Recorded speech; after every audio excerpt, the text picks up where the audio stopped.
কোটা আন্দোলনে প্রাণ দেয়া আবু সাঈদের বাড়িতে গেলেন অন্তর্বর্তী সরকার প্রধান ডক্টর মোহাম্মদ ইউনূস। এ সময় তার কবর জিয়ারতের পর সমবেদনা জানান স্বজনদের। বলেন, জাতি ধর্ম বর্ণ নির্বিশেষে আবু সাঈদ সবার ঘরের সন্তান। যে স্বপ্ন নিয়ে তিনি জীবন দিয়েছেন তা বাস্তবায়ন করা হবে। প্রিয় নম্বর সেট করে বিকাশে সেন্ড মানি করুন ফ্রি।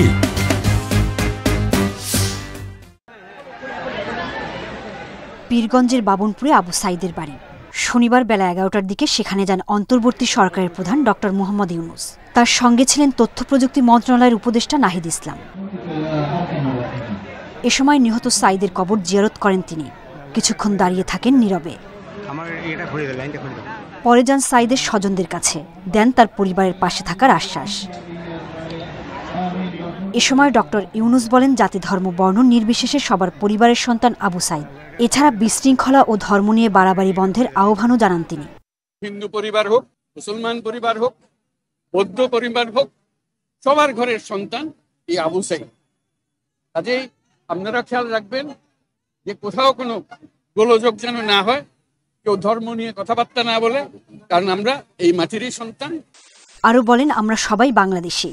বাংলাদেশকে রক্ষা করতে হবে আবু সাঈদেরই, তাই পাশে থাকতে হবে তার পরিবারের। আবু সাঈদের মা সবার মা এবং সবার মা আবু সাঈদের মা। কাজে তাকে রক্ষা করতে হবে, তাদের বোনদের রক্ষা করতে হবে, তাদের ছেলে ভাইদের রক্ষা করতে হবে। সবাই মিলে করে, এটা এক বাংলাদেশ, দুই বাংলাদেশ নেই, এটা আবু সাঈদের বাংলাদেশ। পরিবারের পক্ষ থেকে সাঈদকে বীরের মর্যাদা দেওয়ার পাশাপাশি দোষীদের শাস্তির দাবি জানানো হয়। 16 জুলাই কোটা আন্দোলনে বিক্ষোভের সময় সংঘর্ষে গুলিতে নিহত হন বেগম রোকেয়া বিশ্ববিদ্যালয়ের ইংরেজি বিভাগের 4র্থ বর্ষের শিক্ষার্থী Abu Sayeed. Independent news. Quota আন্দোলনে প্রাণ দেয়া আবু সাঈদের পরিবারের সদস্যদের সাথে দেখা করার পর বেগম রোকেয়া বিশ্ববিদ্যালয়ে যান অন্তর্বর্তী সরকার প্রধান ডক্টর মোহাম্মদ ইউনূস। সেখানে শিক্ষার্থীদের সাথে মত বিনিময় করেন তিনি। এ নিয়ে আরও জানাতে রংপুর থেকে যোগ দিচ্ছেন সহকর্মী নজরুল ইসলাম। নজরুল, ডক্টর মোহাম্মদ ইউনূসের শিক্ষার্থীদের সাথে মত বিনিময়ের পর কি আলাপ আলোচনা হয়েছে, সে বিষয়ে কোনো তথ্য পেয়েছেন কি? পরে কি কোনো সংবাদ সম্মেলন করা হবে?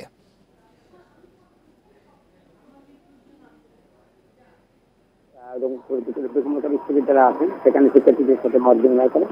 মত বিনিময়ে তিনি শিক্ষার্থীদের বলেন যে তারা আগে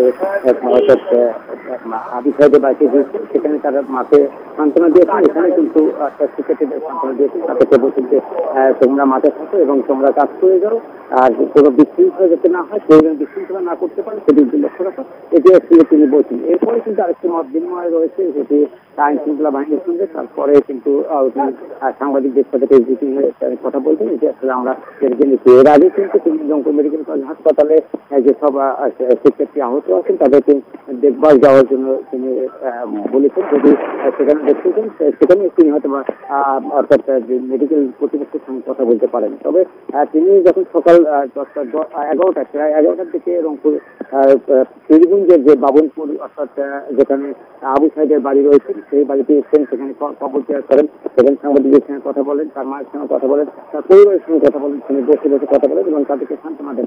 তিনি বলেন যে আবু সাঈদের মা সবার মা, আবু সাঈদের পরিবার সবার পরিবার। আবু সাঈদ এই বাংলাদেশকে গড়াইছেন, আবু সাঈদ এই বাংলাদেশকে আর একটা বাংলাদেশ তৈরি করছেন। তাই আবু সাঈদের পিছু থাকতে হবে, আবু সাঈদের মাকে দেখতে হবে, বাংলাদেশকে দেখতে হবে, বাংলাদেশকে গড়াইতে হবে।